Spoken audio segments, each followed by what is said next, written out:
ಬೆಂಗಳೂರಲ್ಲಿ ಪ್ರತಿಷ್ಠಿತ ಹೋಟೆಲ್ಗಳು ನೋಡೋಕೆ ಆಹಾ ವಾಹಾ 5 ಸ್ಟಾರ್ 7 ಸ್ಟಾರ್ ಆದರೆ ಅದರೊಳಗೆ ಹೋಗಿ ನೋಡಿದ್ರೆ ಕೊಳೆತ ತರಕಾರಿ, ಮಾಂಸ, ಅವಧಿ ಮೀರಿದ ಹಾಲು. ಹೋಟೆಲ್ಗಳ ಮೇಲೆ ಮುಂದುವರೆದಿದೆ ಮೆಗಾ ರೇಡ್. ಬೆಂಗಳೂರಿನಲ್ಲಿ ಪ್ರತಿಷ್ಠಿತ ಹೋಟೆಲ್ಗಳ ಮೇಲೆ ದಾಳಿ ನಡೆದಿದೆ. ನಿನ್ನೆಯಿಂದ ಕೂಡ ನಿರಂತರವಾಗಿ ದಾಳಿ ಆಗ್ತಾ ಇದೆ. ದೊಡ್ಡ ದೊಡ್ಡ ಸ್ಟಾರ್ಗಳಲ್ಲಿ ಕಳಪೆ ಆಹಾರ ಪತ್ತೆ, ಅವಧಿ ಮೀರಿದ ಪದಾರ್ಥಗಳನ್ನು ಕಂಡು ಶಾಕ್ ಆಗಿದ್ದಾರೆ. ಸುರಕ್ಷತಾ ನಿಯಮ ಉಲ್ಲಂಘಿಸಿರುವಂತಹ ಹೋಟೆಲ್ಗಳು. ಲಲಿತ್ ಅಶೋಕ್ ಶಾಂಗ್ರಿಲಾ ಹೋಟೆಲ್ ಬಂಡವಾಳ ಈಗ ಬಯಲಾಗಿದೆ. ನೋಡಿ, ಬೆಂಗಳೂರಲ್ಲಿ 5 ಸ್ಟಾರ್ 7 ಸ್ಟಾರ್ ಹೋಟೆಲ್ಗಳು ಸಿಕ್ಕಾಬಟ್ಟೆ ಇದೆ. ಅದರಲ್ಲೂ ಶಾಂಗ್ರಿಲಾ ಹಾಗೆ ಲಲಿತ್ ಅಶೋಕ್ ಅಂತ ಹೇಳಿದ್ರೆ ಒಂದು ಅಲ್ಲಿ ಹೋಗೋರೆ ಸ್ಟಾರ್ಗಳು, ಅಲ್ಲಿ ಹೋಗೋರೆ VIP ಗಳು, ಅಲ್ಲಿ ಹೋಗೋರೆ ದೊಡ್ಡ ದೊಡ್ಡ ಬಿಸ್ನೆಸ್ ಮ್ಯಾನ್ಗಳು. ಸೊ ಅಂತಹ ಹೋಟೆಲ್ಗಳಲ್ಲಿ, ಅಂತಹ 7 ಸ್ಟಾರ್ ಅಂತಹ 5 ಸ್ಟಾರ್ ಹೋಟೆಲ್ಗಳಲ್ಲಿ ತರಕಾರಿ ಕೊಳ್ತೋಗಿರುತ್ತೆ, ಮಾಂಸಗಳು ಕೊಳ್ತೋಗಿರುತ್ತೆ, ಹಾಲ್ಗಳಿಗೆ ಡೇಟ್ ಎಕ್ಸ್ಪೈರ್ ಆಗಿರುತ್ತೆ. ಸೊ ಈ ಥರ ಕಳಪೆ ಗುಣಮಟ್ಟದ ಆಹಾರವನ್ನು ಕೊಡ್ತಾರೆ. ಆದರೆ ಅದೇ ಚೆನ್ನಾಗಿದೆ ಅಂತ ಈ ದೊಡ್ಡ ದೊಡ್ಡವರು ಆ 5 ಸ್ಟಾರ್ 7 ಸ್ಟಾರ್ ಅಂತ ಹೋಗಿ ಮುಗಿ ಬೀಳ್ತಾರೆ. ಈಗ ಸ್ವಲ್ಪ ಈ ಸ್ಟೋರಿಯನ್ನು ನೋಡಿ, ಕೊಳೆತಂತಹ ಆಹಾರವನ್ನೇ ನೀವು ಅಲ್ಲೋಗಿ ತಿಂತಾ ಇರೋದು. ಸೊ ಇದರಿಂದ ಆರೋಗ್ಯ ಏನಾಗಬೇಕು. ಇನ್ನೊಂದು ಕಡೆ ನಿರಂತರವಾಗಿ ನಿನ್ನೆಯಿಂದ ಬೆಂಗಳೂರಲ್ಲಿ ರೇಡ್ ಆಗ್ತಾ ಇದೆ. ನಿನ್ನೆ ಶಾಂಗ್ರಿಲಾ ಹೋಟೆಲ್ ಮೇಲೆ ರೇಡ್ ಆಗಿತ್ತು.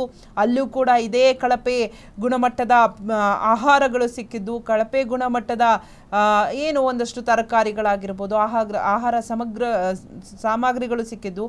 ಈಗ ಲಲಿತ್ ಅಶೋಕಲ್ಲೂ ಇದು ಅದೇ ಹಣೆ ಬರ. ಇವತ್ತು ಲಲಿತ್ ಅಶೋಕ್ ಹೋಟೆಲ್ ಮೇಲೆ ದಾಳಿಯಾಗಿದೆ. ಲಲಿತ್ ಅಶೋಕಲ್ಲೂ ಸೇಮ್ ಆಸ್ ಇಟ್ ಈಸ್ ತರಕಾರಿ ಕೊಳ್ತೋಗಿದೆ, ಮಾಂಸ ಕೊಳ್ತೋಗಿದೆ, ಹಾಲು ಡೇಟ್ ಎಕ್ಸ್ಪೈರ್ ಆಗಿದೆ, ಇನ್ನೊಂದೇನೋ ಪದಾರ್ಥ ಕೊಳ್ತೋಗಿದೆ.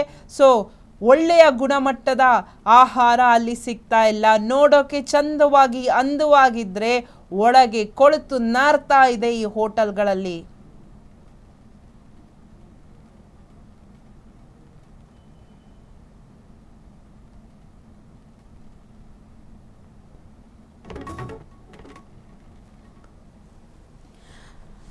ಬೆಂಗಳೂರಲ್ಲಿ ಸ್ಟಾರ್ ಹೋಟೆಲ್ಗಳು ಅಂತ ಅಂದರೆ ನಮಗೆ ನೆನಪಾಗುವಂತಹದ್ದು ಒಂದಷ್ಟು ಬೆರಳೆಣಿಕೆಯಷ್ಟು ಹೋಟೆಲ್ಗಳಿದೆ. ಅದೇ ನೆನಪಾಗುತ್ತೆ. ಮಾತೆತ್ತರೆ ಶಾಂಗ್ರಿಲಾ ಹೋಟೆಲು, ಮಾತೆತ್ತರೆ ದಿ ಲಲಿತ್ ಅಶೋಕ್ ಹೋಟೆಲು, ಮಾತೆತ್ತರೆ ಇನ್ನೊಂದು 4-5 ಹೋಟೆಲ್ಗಳು. ಸೊ ಅಲ್ಲಿಗೆ ನಿರಂತರವಾಗಿ ಬೆಂಗಳೂರಲ್ಲಿ ಏನೇ ಕೆಲಸ ಇರಲಿ, ಏನೇ ಶೂಟಿಂಗ್ ಇರಲಿ, ಏನೇ ಬಿಸ್ನೆಸ್ ಇರಲಿ, ಅಲ್ಲೆಲ್ಲ ಬಂದು ಉಳ್ಕೊಳ್ಳುವಂತಹದ್ದು ಆ ಸ್ಟಾರ್ ಹೋಟೆಲಲ್ಲಿ ಉಳ್ಕೊಳ್ಳುವಂಥದ್ದು. ಸ್ಟಾರ್ಸು, ಬಿಸ್ನೆಸ್ ಮೆನ್ಸು, VIP ಗಳು ದೊಡ್ಡವರು ಬರ್ತಾ ಇದ್ರು. ಆ ಹೋಟೆಲು ಅಷ್ಟೇ ನೋಡೋಕ್ಕೆ ಮುಂದ್ಗಡೆಯಿಂದ ಲಕಲಕ ಅಂತ ಮಿಂಚ್ತಾ ಇತ್ತು. ಆದರೆ ಒಳಗಡೆ ನೋಡಿದ್ರೆ ಈಗ ಅಬ್ಬಾ ಏನಿದು ಅಂತ ಅನ್ಸುತ್ತೆ. ಅಂತಹ ಕಳಪೆ ಗುಣಮಟ್ಟದ ಆಹಾರ ಸಿಗ್ತಾ ಇದೆ. ನಾವೆಲ್ಲರೂ ಆ ಹೋಟೆಲ್ಗಳಲ್ಲಿ ಹೋಗಿ ತಿಂತಿರುವಂತಹ ಆಹಾರ ಕಳಪೆ ಗುಣಮಟ್ಟದ ಆಹಾರ. ನಿನ್ನೆ ಶಾಂಗ್ರಿಲಾ ಹೋಟೆಲ್ನಲ್ಲಿ ರೇಡ್ ಮಾಡಿದ್ರು. ಅಲ್ಲಿ ಸಿಕ್ಕಿರೋದು ಸಹ ಕಳಪೆ ಗುಣಮಟ್ಟದ ಆಹಾರ. ಎಲ್ಲ ಆಹಾರಗಳು ಕೊಳ್ತೋಗಿದೆ ಆದರೆ ಅದನ್ನೇ ಕೊಡ್ತಾರೆ. ತರಕಾರಿ ಕೊಳ್ತೋಗಿದೆ ಆದರೆ ಅದನ್ನೇ ಹಾಕಿ ಸಾಂಬಾರ್ ಮಾಡ್ತಾರೆ, ಅಥವಾ ಇನ್ನೊಂದೇನೋ ಮಾಡ್ತಾರೆ, ಇನ್ನೊಂದೇನೋ ಡಿಶ್ಗಳನ್ನ ಮಾಡ್ತಾರೆ. ಇವತ್ತು ದಿ ಲಲಿತ್ ಅಶೋಕ್ ಹೋಟೆಲಲ್ಲೂ ಸೇಮ್ ಅದೇ ಆಸ್ ಇಟ್ ಈಸ್. ನೋಡೋಕ್ಕೆ ಮುಂದ್ಗಡೆ ಲಕಲಕ ಅಂತ ಹೊಳಿತಾ ಇದೆ, ಒಳಗಡೆ ಗಬ್ಬು ನಾರ್ತಾ ಇದೆ. ನಾವೇನಾದರೂ ಕಿಚನ್ ಒಳಗೆ ಹೋದರೆ ಅಲ್ಲಿ ನೋಡ್ರಿ, ಅಲ್ಲಿ ತೋರಿಸ್ತಾ ಇದೆ ದೃಶ್ಯದಲ್ಲಿ, ಈರುಳ್ಳಿ ಕೊಳ್ತು ಹೋಗಿರುವಂತಹ ಈರುಳ್ಳಿಯನ್ನೇ ಹಾಕ್ತಾರೆ, ಕೊಳ್ತೋಗಿರುವಂತಹ ತರಕಾರಿನೇ ಹಾಕ್ತಾರೆ. ಇನ್ನು ನಾನ್ ವೆಜ್ ಕೇಳಿದ್ರೆ ಆ ನಾನ್ ವೆಜ್ ಸಹ ಕೊಳ್ತೋಗಿರುತ್ತೆ, ಮಾಂಸ ಕೊಳ್ತೋಗಿದೆ ಅದನ್ನೇ ಯೂಸ್ ಮಾಡ್ತಾರೆ.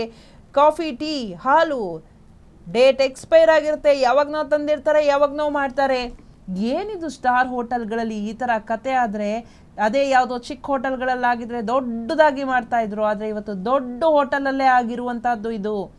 ನಮ್ಮ ಮುಂದೆ ಇನ್ಸಿಡೆಂಟ್ ಕಣ್ಣು ಮುಂದೆನೇ ಇದೆ. ಕೊಳ್ತೋಗಿರುವಂತಹ ತರಕಾರಿಗಳು ಕಣ್ಣು ಮುಂದೆ ಇದೆ. ಯಾವ ಆಹಾರದಲ್ಲೂ ಗುಣಮಟ್ಟ ಇಲ್ಲ.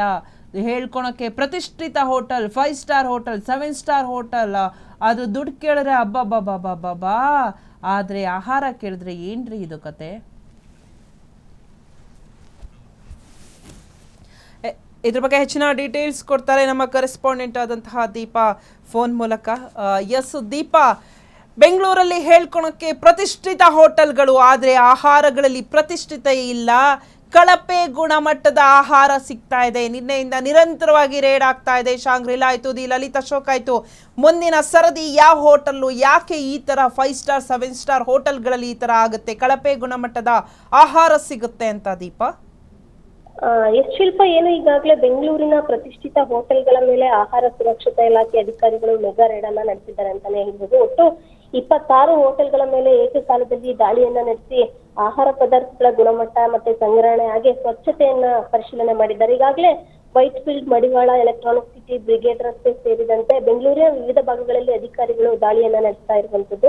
ಸದ್ಯ ಆಹಾರ ಮತ್ತೆ ಆರೋಗ್ಯ ಸಚಿವ ಖಾದರ್ ಆಗಿರುವಂತಹ ಅವರ ಸೂಚನೆ ಮೇರೆಗೆ ಈ ಕಾರ್ಯಾಚರಣೆ ನಡೀತಾ ಇರುವಂತದ್ದು. ಬೆಂಗಳೂರಿನ ಹೋಟೆಲ್ಗಳಲ್ಲಿ ಗ್ರಾಹಕರಿಗೆ ಗುಣಮಟ್ಟದ ಆಹಾರವನ್ನ ನೀಡಲಾಗ್ತದೆ ಅನ್ನುವಂತಹ ಪರೀಕ್ಷೆಯನ್ನ ಮಾಡೋದಕ್ಕೆ ಈ ರೀತಿಯಾದಂತಹ ಒಂದು ಕಾರ್ಯವನ್ನ ತೆಗೆದುಕೊಳ್ತಾ ಇರುವಂತದ್ದು. ಬೆಂಗಳೂರಿನಾದ್ಯಂತ ಪ್ರತಿಷ್ಠಿತ ಹೋಟೆಲ್ಗಳ ಮೇಲೆ ಈ ರೀತಿಯಾಗಿ ಅಧಿಕಾರಿಗಳು ಅಧ್ಯಯನ ಕಲಿತಿದ್ದು ಒಂದೇ ದಿನದಲ್ಲಿ ಬರೋಬ್ಬರಿ 26 ಹೋಟೆಲ್ಗಳ ಮೇಲೆ ದಾಳಿಯನ್ನ ನಡೆಸಿದ್ದಾರೆ ಅಂತಾನೆ ಹೇಳ್ಬೋದು. ಈ ದಾಳಿ ವೇಳೆ ಹೋಟೆಲ್ಗಳಲ್ಲಿ ಬಳಕೆ ಮಾಡಲಾಗ್ತಿದ್ದಂತಹ ಆಹಾರ ಪದಾರ್ಥಗಳಾಗಿರ್ಬೋದು, ತರಕಾರಿಗಳಾಗಿರ್ಬೋದು, ಮಾಂಸ, ಹಾಲು ಸೇರಿದಂತೆ ವಿವಿಧ ವಸ್ತುಗಳನ್ನ ಪರಿಶೀಲನೆ ಮಾಡಲಾಗ್ತಾ ಇದೆ. ಈ ವೇಳೆ ಕೆಲವು ಹೋಟೆಲ್ಗಳಲ್ಲಿ ಈ ಕೊಳೆತ ತರಕಾರಿ ಕೂಡ ಪತ್ತೆಯಾಗಿರುವುದು ಅಧಿಕಾರಿಗಳ ಗಮನಕ್ಕೆ ಬಂದಿರುವಂತದ್ದು.